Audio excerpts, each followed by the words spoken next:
এরই নাম প্রেম, এরই নাম ভালোবাসা।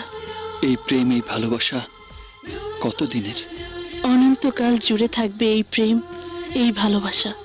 বর্তমানে আমাদের সমাজে ছেলেমেয়েরা অবাধে প্রেম ভালোবাসায় লিপ্ত হচ্ছে। অনেকেই জানতে চায় এই প্রেম করার জন্য ছেলে অথবা মেয়ের কোনো শাস্তির বিধান রয়েছে কিনা।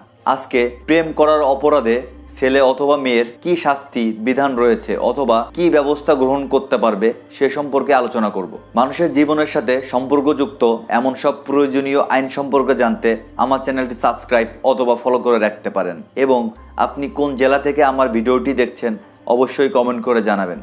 সাধারণভাবে প্রেমকে আইনগতভাবে বৈধতা দেওয়া হয়নি এবং প্রেম যে অবৈধ এ সম্পর্কে স্পষ্টভাবে আইনে উল্লেখ করা হয়নি। তাই অনেক দিনের প্রেমের সম্পর্ক বিচ্ছেদ করে কেউ যদি নতুন সম্পর্কে জড়ায় অথবা প্রেম করতে না চায় তাহলে সেক্ষেত্রে আইন নীরব। অর্থাৎ এই ক্ষেত্রে প্রেমিক অথবা প্রেমিকা আইনগতভাবে কোনো সাহায্য পাবে না। কিন্তু এই প্রেমের মধ্যে যদি কোনো প্রতারণা থাকে বা কারো কোনো ক্ষতি করে সেক্ষেত্রে আইনগত ব্যবস্থা গ্রহণ করা যাবে।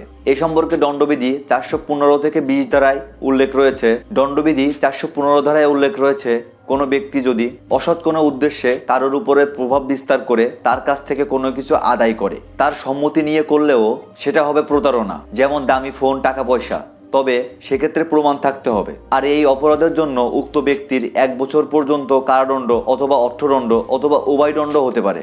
আর এই একই কাজ যদি মূল্যবান সম্পত্তির ক্ষেত্রে হয়ে থাকে তাহলে তিনি দণ্ডবিধি 420 ধারা অনুসারে অপরাধী হিসেবে গণ্য হবে। আর এই কারণে উক্ত ব্যক্তি সর্বোচ্চ 7 বছর পর্যন্ত কারাদণ্ড অথবা অর্থদণ্ডে দণ্ডিত হতে পারেন। ধন্যবাদ।